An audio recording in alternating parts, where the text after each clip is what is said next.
이제 매우 흥미로운 세션이 시작됩니다. 바로 질문과 답변 시간입니다.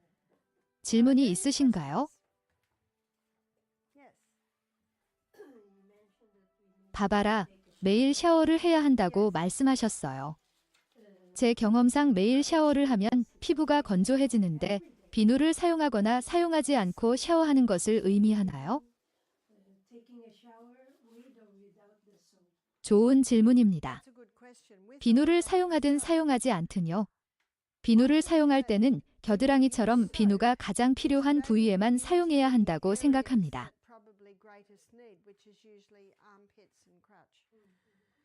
저는 운동 후 아침에 수영할 때, 특히 땀을 많이 흘렸을 때는 물에 몸을 담그고 문지릅니다. 겨울에 비누를 가져가지 않아요. 그래서 팔이나 몸에 비누칠을 한 적이 없는 것 같아요. 물로 충분합니다. 겨울에 들어가서 더러워진 게 아니라면요. 죄송해요. 제 말은 정원에 있을 때요.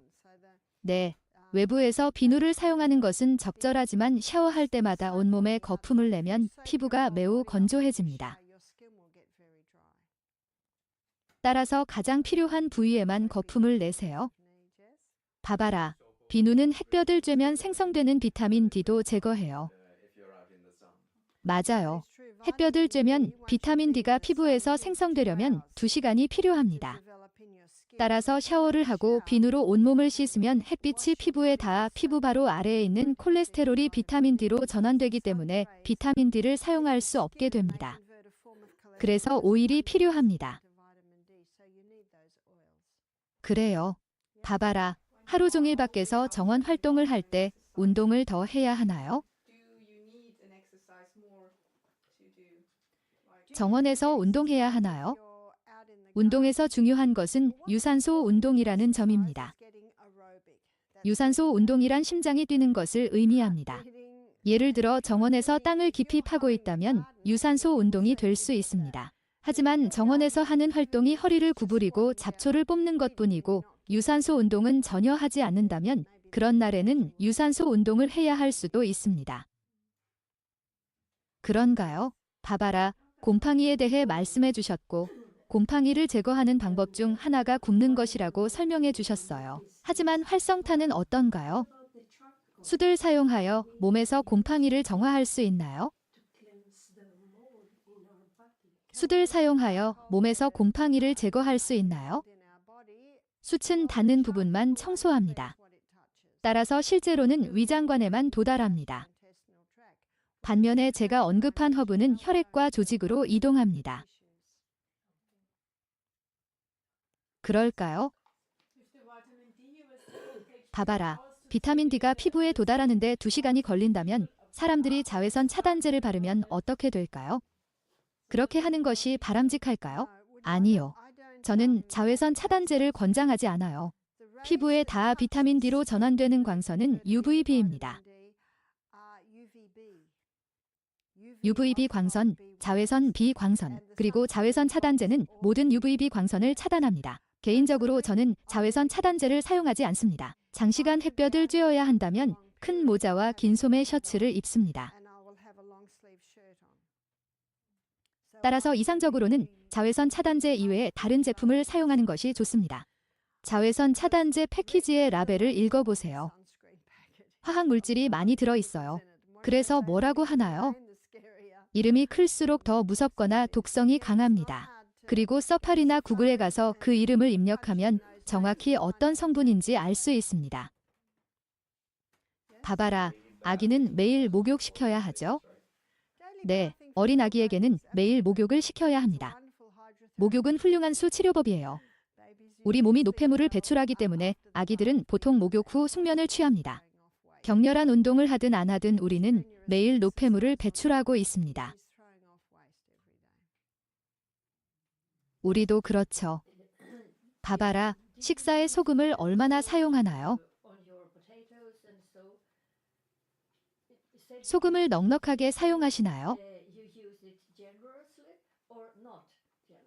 소금을 넉넉히 사용합니다. 전 소금을 좋아해요. 음식의 풍미를 살려주고 성경에도 소금 사용에 대해 이야기하거든요. 봐봐라, 저도 소금에 대해 들어본 적은 있지만 제 생각이나 의견은 아니에요. 소금은 실제로 돌에서 나온 것이기 때문에 소화가 안 된다는 주장도 있어요.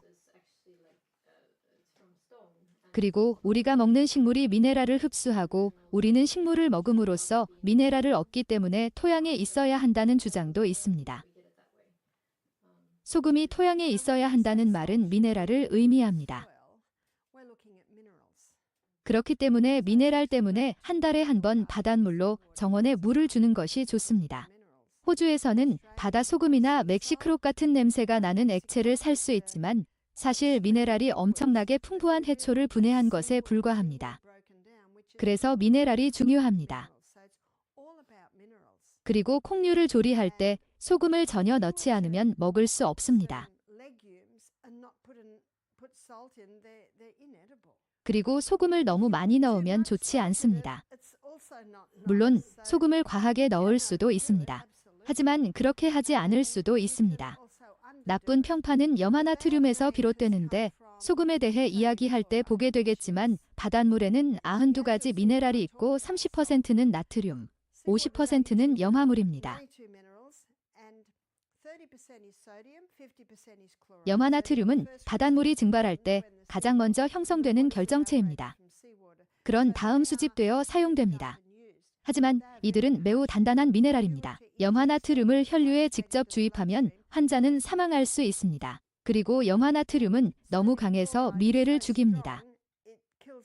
그래서 염화나트륨을 많이 먹는 사람들이 있다는 사실을 알고 계셨나요? 그들은 모든 음식에 뿌려요. 그들은 음식을 먹기 전에 맛을 보지도 않습니다. 그 거칠고 딱딱한 미네랄이 미각을 죽이기 때문이죠.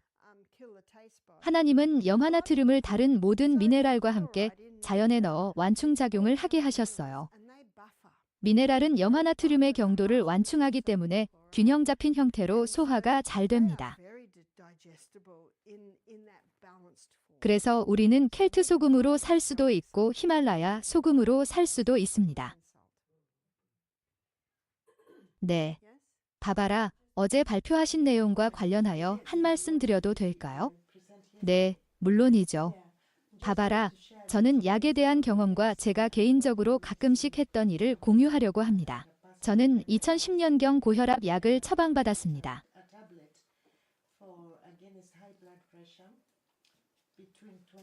2014년에는 심장이 뛰는 소리가 들렸어요. 그리고 2015년에는 심장이 커져서 심장 수술을 받아야 했어요.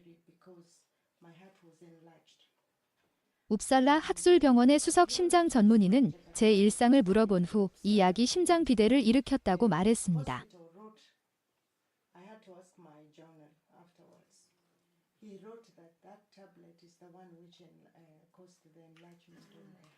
많은 사람들이 저에게 하나님과 더 가까워져야 한다고 말했지만 그 당시에는 많은 것을 몰랐습니다. 그리고 그 당시 저는 매우 낙담했습니다. 이제 그 이야기를 해주셔서 감사합니다. 하지만 우리 자매가 한 말을 주목하세요. 그녀는 몰랐어요. 그래서 좋은 생각이에요. 어떤 조언을 받든 조언해 주셔서 감사합니다 라고 말하세요. 진지하게 생각해 보겠습니다 라고 답해야 합니다. 그리고 선택지를 살펴볼 필요가 있습니다. 하지만 어릴 때부터 우리는 의사가 무엇이 최선인지 알고 조언을 해줄 것이라는 말을 들었습니다. 물론 훌륭한 의사들이 있긴 하죠. 그건 의심의 여지가 없죠. 제 주변에도 의사인 좋은 친구들이 몇 명 있습니다. 문제는 그들이 틀릴 것이라고 기대하지 않을 정도로 그들을 높이 평가하는 우리 문화의 태도에 있습니다. 제 친구의 오빠는 화학자인데 약을 전혀 먹지 않고 화학자라고 하죠. 그는 나는 그들이 하는 일을 보고 그들이 무엇을 하는지 안다고 말합니다. 그렇기 때문에 문제가 있다는 것을 인식하고 조사하고 실제로 그 문제를 극복하기 위해 신체 자체의 치유력을 사용하여 무엇을 할 수 있는지 알아내는 것이 중요합니다. 우리는 하나님의 작품이며 하나님께서 우리를 창조하신 방식입니다. 저는 제가 돕는 사람들이야말로 저의 가장 큰 스승이라는 것을 깨달았습니다. 왜냐하면 저는 놀라운 치유 사례를 보기 때문입니다.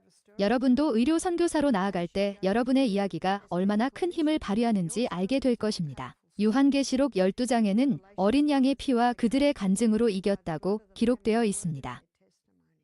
따라서 이 작업을 많이 할수록 더 많은 스토리를 얻을 수 있습니다.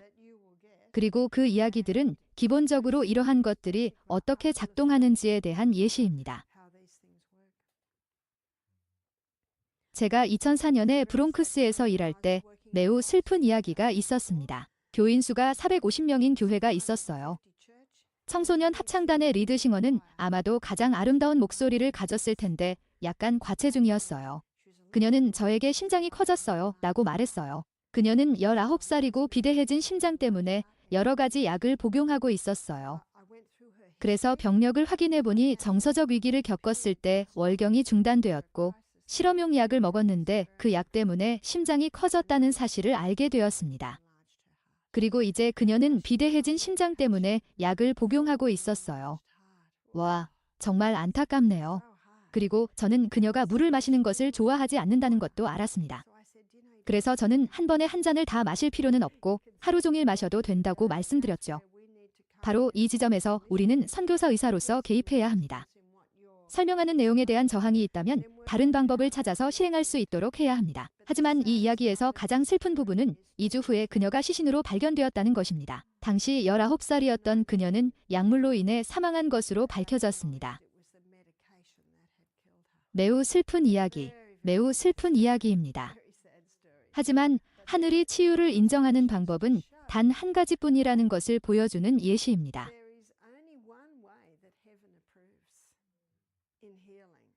그리고 그것은 신체의 치유 과정이 작동하는 방식입니다. 그것을 거스르는 것은 의미가 없습니다. 그러므로 히브리서 10시 35분에 그러므로 담대함을 잃지 말라 이는 큰 상이 있기 때문이니라 오는 말씀을 기억하세요. 그리고 몸과 조화를 이루며 일하고 몸이 치유되기를 기다리는 것의 보람을 경험한 사람들이 있을 것이라고 확신합니다.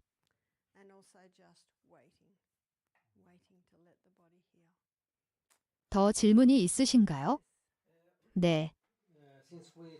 바바라, 아까 소금에 대해 이야기했는데 마그네슘 오일에 대한 경험은 어떤가요?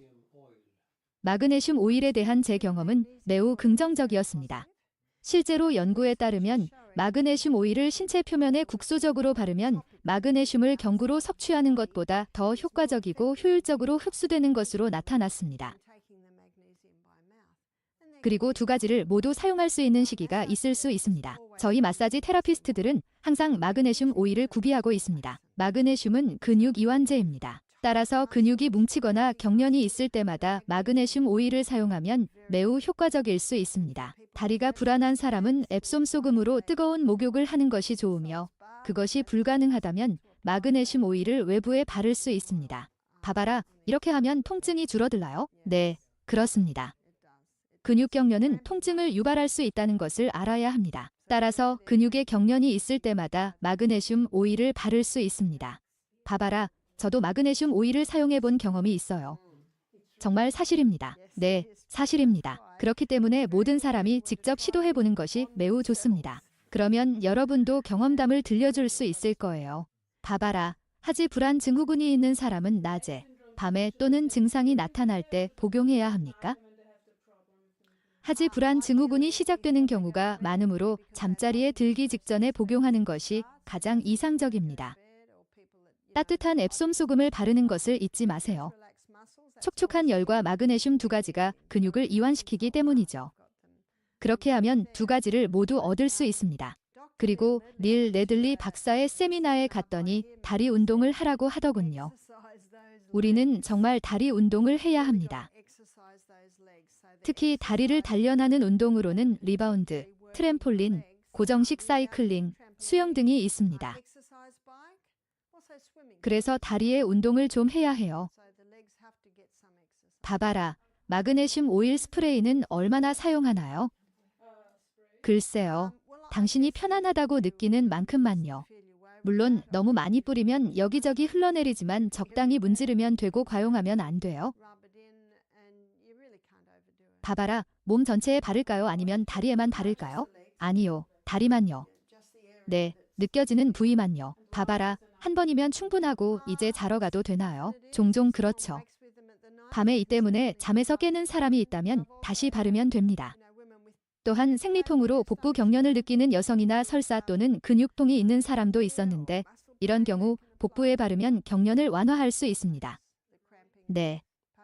봐봐라, 성장통은 어때요? 글쎄요, 성장통은 조금 다릅니다. 성장통은 왜소한 뼈로 인한 것일 수도 있습니다. 하지만 성장통에는 마그네슘 오일을 사용해 볼 수 있어요. 봐봐라, 하지 불안 증후군이 있어서 물을 많이 마신다고 생각했는데요. 소금을 먹어야겠다고 생각했죠. 그게 도움이 됐어요. 네, 아주 좋은 지적이네요. 셀틱 소금에는 3가지 마그네슘이 함유되어 있기 때문입니다. 염화 마그네슘, 브롬화 마그네슘, 황산 마그네슘이 있습니다. 그래서 그 이유입니다. 하지 불안 증후군이 있는 사람은 물을 마시기 전에도 소금에서 이러한 마그네슘을 흡수할 수 있습니다. 그렇죠. 봐봐라, 피부가 숨을 쉰다는 말은 폐처럼 산소를 흡수한다는 뜻인가요? 그런 건 아니죠. 그다지 많지는 않죠. 하지만 연극을 위해 금색으로 칠해졌다가 죽은 어린 소녀의 슬픈 이야기가 있어요. 제임스 본드 영화 골핑거를 촬영한 이야기를 읽은 적이 있어요. 이 장면을 위해 모델을 금색으로 칠해야 했대요. 그리고 몸의 절반을 칠하고 사진을 찍고 다시 칠을 벗기고 몸의 뒷부분을 칠하고 다시 사진을 찍어야 했다는 기사를 읽었습니다. 숨을 쉬기 때문에 몸 전체를 가릴 수 없다는 명백한 예입니다. 폐만큼 많은 산소를 호흡하지는 않지만 산소가 필요합니다. 공기가 필요하죠. 봐봐라, 온몸에 문신으로 가득 찬 피부가 숨을 쉴 수 없다고 말할 수 있나요? 네, 그런 부위는 숨쉬기가 조금 어렵죠. 봐봐라, 피부에 드라이 브러싱을 하면 어떨까요? 피부의 최상층이 죽어있기 때문에 드라이 브러싱은 매우 효과적입니다. 피부에는 여러 층이 있지만 최상층이 죽어 있습니다. 따라서 각질 제거를 하면 피부의 죽은 층을 제거하는 데 도움이 될 수 있습니다. 스팀 사우나에서는 3번의 뜨거운 세션과 3번의 물놀이를 즐길 수 있습니다. 그리고 중간 사우나에는 앱솜 소금 결정이 들어있는 용기가 있어 2번째로 스팀을 받을 때 피부에 문지르는데 그 이유는 3가지입니다. 첫째는 각질 제거를 통해 죽은 세포층을 제거하기 위해서입니다. 2번째는 마그네슘은 수분을 좋아하는 분자이므로 피부에 바르면 땀을 더 많이 배출하기 때문입니다. 3번째 이유는 땀을 많이 흘리면 마그네슘이 손실되기 때문입니다. 따라서 피부에 바르면 신체가 마그네슘의 일부를 흡수합니다. 따라서 집에서 금식 중이고 몸을 더 많이 잃거나 더 많은 노폐물을 제거하도록 자극하고 싶은 일부 사람들은 밤에 앱솜 소금으로 뜨거운 목욕을 하고 앱솜 소금은 확실히 노폐물 제거에 도움이 될 수 있습니다. 그렇죠. 봐봐라, 섬유근육통 환자에게도 마그네슘을 권장하나요? 그럴 수 있습니다. 확실히 그럴 수 있습니다. 섬유근육통에는 몇 가지 이론이 있습니다. 일부 이론은 조직에 노폐물이 축적된다는 것이고 일부 이론은 조직에 곰팡이가 번식한다는 것입니다.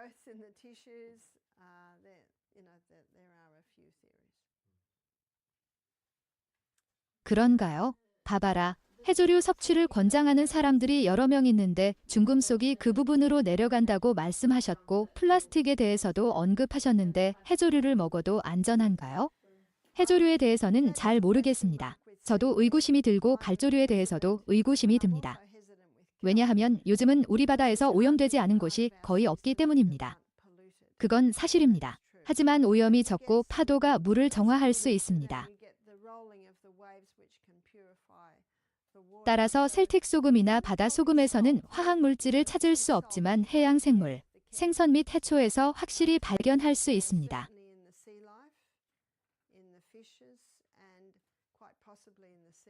따라서 해초를 구입한다면 유기농 해초를 찾고 싶을 것입니다.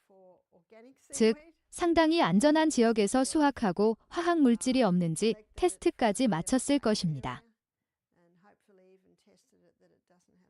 하지만 해양 생물에서 가장 높은 농도의 화학 물질이 발견됩니다.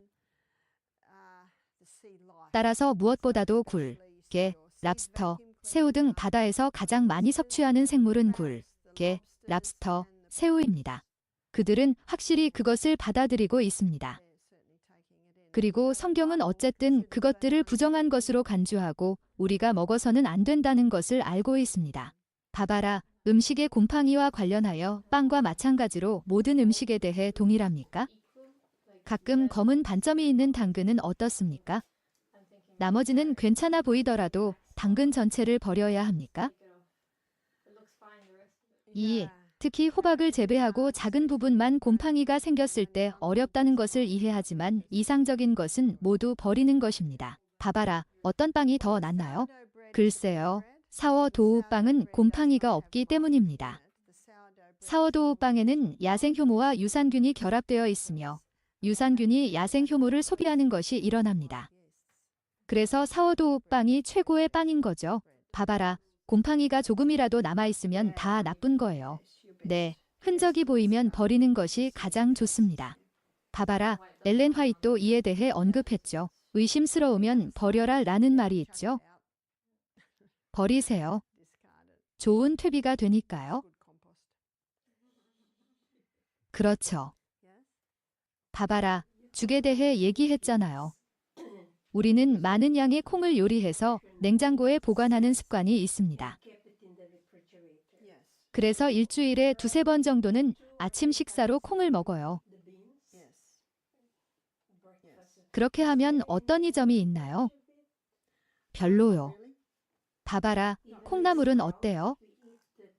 콩나물은 습한 환경에 있기 때문에 곰팡이가 생기기 쉬우므로 매우 조심해야 해요. 제 친구가 있는데 그는 항상 콩나물을 씻는 물에 콜로이드 은을 조금 넣어요. 어느 날 세미나에 갔는데 발표자가 여러 가게와 슈퍼마켓에서 구입한 콩나물을 가지고 있었어요. 모두 곰팡이 양성 반응을 보였습니다. 하지만 제가 직접 발화시킨 건데 라고 말할 수도 있겠죠. 집에서 싹을 틔우면 곰팡이가 생길 수도 있습니다. 싹이 트고 있다면 하루에 4번 씻어야 합니다. 그리고 여름철에는 따뜻한 습도로 인해 곰팡이가 생길 수 있으므로 새싹은 냉장고에 보관하는 것이 이상적입니다. 이 정보는 영양연감에서 얻은 정보입니다. 영양연감은 각 식품에 무엇이 들어있는지 알려주는 책입니다. 4에서 5년에 한 번씩 새 판이 나옵니다. 익힌 렌틸콩 한 컵에는 15g의 단백질이 들어있습니다. 렌틸콩 새싹 1컵에는 6.5g의 단백질이 들어있습니다. 따라서 콩과 식물의 싹을 틔우면 다시 식물에 넣습니다. 그래서 단백질 수치를 낮추는 것입니다. 생식을 옹호하는 사람들이 익힌 콩나물 대신 새싹을 먹으면 단백질을 더 많이 섭취할 수 있다고 말하는 것을 들었기 때문입니다. 하지만 이는 사실이 아닙니다. 식물로 돌아가기 때문에 더 많은 미네랄과 몇 가지 비타민을 더 많이 섭취할 수 있습니다. 하지만 단백질에 관한 한, 익힌 콩류에서 더 많은 단백질을 얻을 수 있습니다.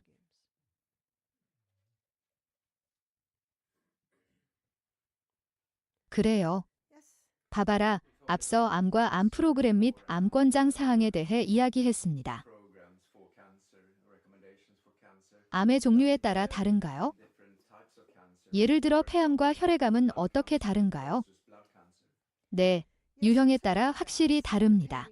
따라서 유방암에 걸렸다면 호르몬 균형을 맞추는 것이 매우 중요합니다. 전립선암도 마찬가지입니다. 그리고 유방암의 경우 파스나 특정 치료법이 있을 수 있습니다. 그래서 그것은 다양할 수 있습니다.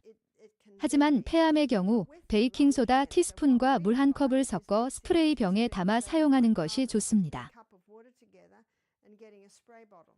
그리고 스프레이를 뿌리고 숨을 들이마십니다.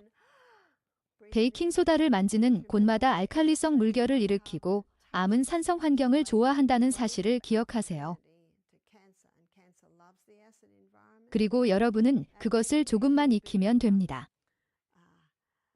하지만 그게 얼마나 간단한지 아시나요? 정말 간단합니다. 폐암의 경우 폐에서 노폐물을 배출하는데 오일 풀링이 중요합니다. 다른 파스도 마찬가지입니다. 암마다 조금씩 다른 것이 필요합니다. 하지만 한 가지 공통분모는 제가 전에 말씀드린 것입니다. 당분을 줄이고 포도당 수치를 낮추고 조직을 알칼리화하고 산소 수치를 높여야 한다는 것입니다.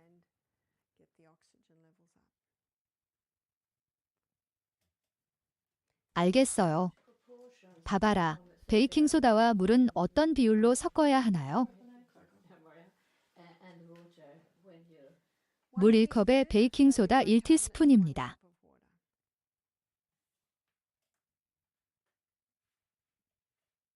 바바라, 항생제 음료에 대해 말씀하셨는데 거기에 뭐가 들어 있었나요? 아주 빨리 말씀하셨네요. 네, 빨리 말했죠. 다른 것들은 나중에 더 자세히 살펴볼 테니 빨리 말한 거예요. 오늘 필요하신 분 있으면 적어 드릴게요. 6가지 재료가 들어있어서 항상 기억하고 있어요. 생강과 마늘, 레몬과 카이엔 고추, 꿀, 그리고 유칼립투스 오일을 조금 떨어뜨립니다. 한 여성이 저에게 바바라, 라벨에 유칼립투스 오일은 절대 먹으면 안 된다고 적혀 있어요 라고 말했어요. 그래서 저는 반 컵만 마시는 게 좋습니다 라고 답했죠. 상식적인 말이죠. 한 방울만 떨어뜨리면 됩니다. 왜 그렇게 말하는지 아시나요?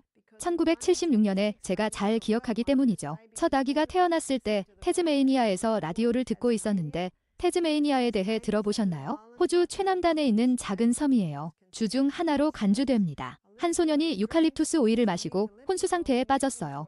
그래서 유칼립투스 오일을 금지했죠. 얼마나 많은 사람들이 술 때문에 죽는데 금지되지 않았습니까? 어쨌든 소동이 벌어져서 결국 합법화했지만 모든 유칼립투스 오일병에는 식용이 아닙니다 라는 경고문이 붙어 있고 아이들이 열 수 없는 특수 캡이 달려 있습니다.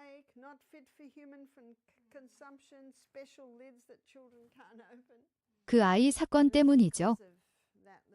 그 아이는 죽지는 않았지만 혼수 상태에 빠졌어요. 상식적으로 그런 건 마시지 말아야죠.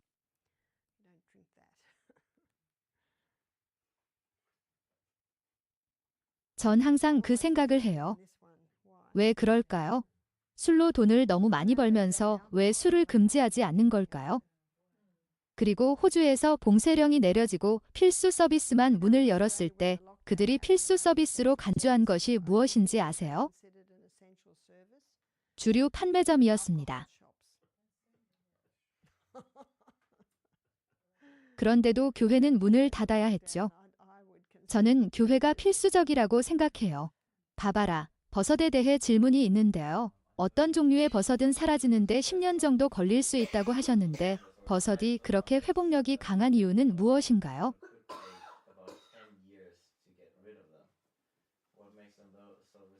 글쎄요. 10년 동안 몸 안에 있을 수 있는 이유는 먹이를 잘 먹었기 때문입니다. 많은 것이 그것에 달려 있습니다. 그래서 사람들이 저에게 얼마나 걸릴까요? 저는 사람마다 다르다고 대답합니다. 그것은 모두 만성질환의 정도에 달려 있습니다. 얼마나 오래 지속되었는지에 따라 다르죠. 그리고 그 사람이 얼마나 부지런히 그것을 없애기 위해 필요한 일을 하느냐에 따라 달라집니다. 그래서 제가 한 가지 이야기를 들려드리겠습니다. 이 이야기는 제 딸이 이런 일을 당한 남성의 아내를 알고 있었기 때문에 실화입니다. 뉴사우스웨일스주 퀸즐랜드에서 일어난 일입니다. 곡물을 저장하는 사일로가 있었는데 사일로 내부가 물에 잠겨서 하얗게 변해 있었어요. 저게 뭐죠? 곰팡이입니다.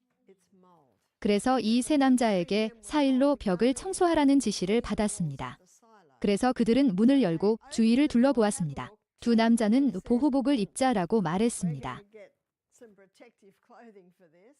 그러자 세 번째 남자가 집어요. 보호복은 필요 없어요 라고 말했죠. 그리고는 삽을 들고 사일로 벽을 덮고 있던 곰팡이를 벗겨내기 시작했습니다. 약 10분에서 15분 후에 다른 두 남자가 돌아와서 마치 화성에 여행 온 것처럼 보였습니다. 그들은 그것이 얼마나 유독할 수 있는지 깨달았습니다. 문을 열었을 때 친구가 바닥에 쓰러져 있었습니다. 그들은 그에게 달려갔습니다. 그는 죽어 있었습니다. 곰팡이 층을 제거하는 동안 곰팡이를 흡입하고 피부를 통해 흡수했고 얼마 지나지 않아 온몸에 곰팡이가 퍼졌고 독성이 너무 강해서 아나필락시스 쇼크에 걸려 사망한 것입니다. 그 이야기가 신문에 실렸어요. 그래서 제가 셀프 힐링 바이 디자인이라는 책을 썼습니다. 대부분의 사람들은 곰팡이가 얼마나 독성이 있는지 잘 모릅니다. 봐봐라. 그 곰팡이는 마른 곰팡이였어요. 긁어내면 곰팡이가 크게 쌓이고 당연히 사방에 곰팡이가 생기죠. 곰팡이를 청소할 때 가장 나쁜 것은 표백제입니다. 표백제와 곰팡이가 만나면 매우 유독한 혼합물이 만들어지기 때문입니다. 제 딸이 미국의 한 신문에서 한 여성이 곰팡이가 핀 욕실에 들어가 창문과 문을 모두 닫고 곰팡이를 청소했는데 죽은 채 발견되었다는 기사가 있었다고 말해줬어요. 대부분의 사람들은 표백제로 곰팡이를 청소합니다. 하지만 표백제를 조금만 사용하고 창문을 계속 열어두죠. 그렇다면 곰팡이는 무엇으로 청소할 수 있을까요? 식초와 베이킹소다가 곰팡이를 매우 효과적으로 죽입니다. 따라서 식초와 베이킹소다로 닦으면 됩니다. 그리고 깨끗해지면 다시 들어가면 됩니다. 그러나 충분히 나쁘면 마스크를 쓰고 들어가서 독성이 매우 강하다는 것을 기억하고 식초를 전체에 뿌리고 즉시 나오면 됩니다.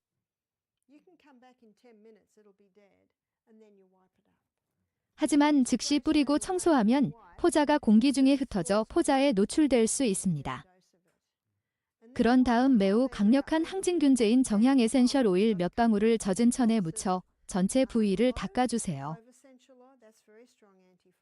그런 다음 건축업자나 배관공에게 전화하여 그 장소가 매우 습하고 6개월 동안 닫혀있지 않았다면 왜 그곳에 있는지 이유를 알아보세요.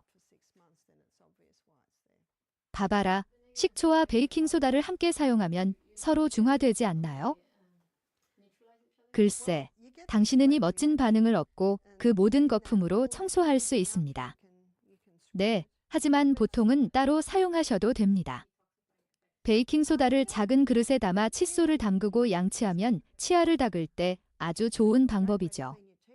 사실 치약이 백악질이라는 사실을 알고 계셨나요? 치약의 주성분은 베이킹소다입니다.